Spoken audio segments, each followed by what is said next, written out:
নমস্কার, কালী পুজো পরিক্রমার অন্তিম পর্ব নিয়ে আমি সম্রাট উপস্থিত হয়ে গেছি। ঘুরতে ঘুরতে চলে এসেছিলাম আজ গড়ফা বালক সঙ্গে। আর গড়ফা বালক সঙ্গে কিন্তু প্রতি বছরের মতো এবছরও হয়েছে থিমের কালী পুজো। তো চলুন দেখি যে কী কী থিম রয়েছে তাদের এবছর। এবার তাদের থিম রয়েছে কালপ্রিয়া। তো মণ্ডপটাকে কিন্তু খুব সুন্দরভাবে সাজিয়ে তোলা রয়েছে, আর প্রতিমাতে রয়েছে কিন্তু চমক। এখানে যদি প্রতিমাটিকে একটু ভালো করে আপনারা দেখেন তো বুঝতে পারবেন যে এখানে কিন্তু প্রতিমার চোখ বন্ধ রয়েছে এবং মহাদেবের কিন্তু এখানে অনেকগুলো মাথা রয়েছে। তো সব মিলিয়ে খুব সুন্দর একটা প্রতিমা কিন্তু আমরা এখানে দেখতে পাচ্ছি। মহাদেবের সেই যে পঞ্চানন রূপ মানে পাঁচ মাথার রূপ, সেটা কিন্তু এখানে মা কালীর পায়ের নিচে পরিলক্ষিত হচ্ছে এই মণ্ডপে।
এরপর আমরা চলে এসেছি বাঘাযতীন শক্তি সঙ্গে।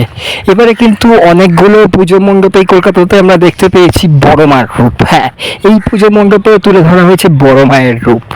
তো চলুন দেখে নিই ঠিক এই বাঘাযতীনের বড় মাকে কিভাবে সাজিয়ে তোলা হয়েছে।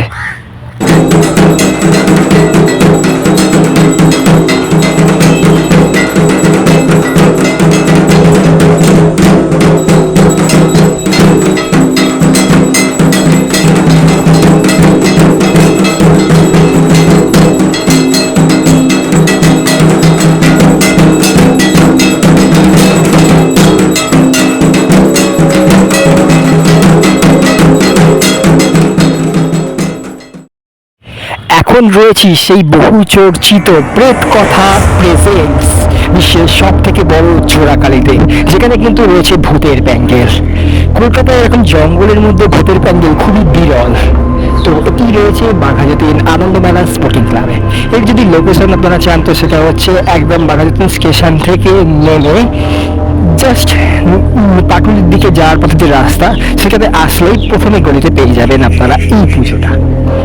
মানে সব থেকে বড়, যেহেতু বিশাল প্রায় 60 থেকে 70 ফুট উচ্চতার দুটি প্রতিমা একই মণ্ডপে, বুঝতে পারছেন কতখানি উঁচু। তুলে ধরার চেষ্টা করলাম আপনাদের সামনে, দেখুন।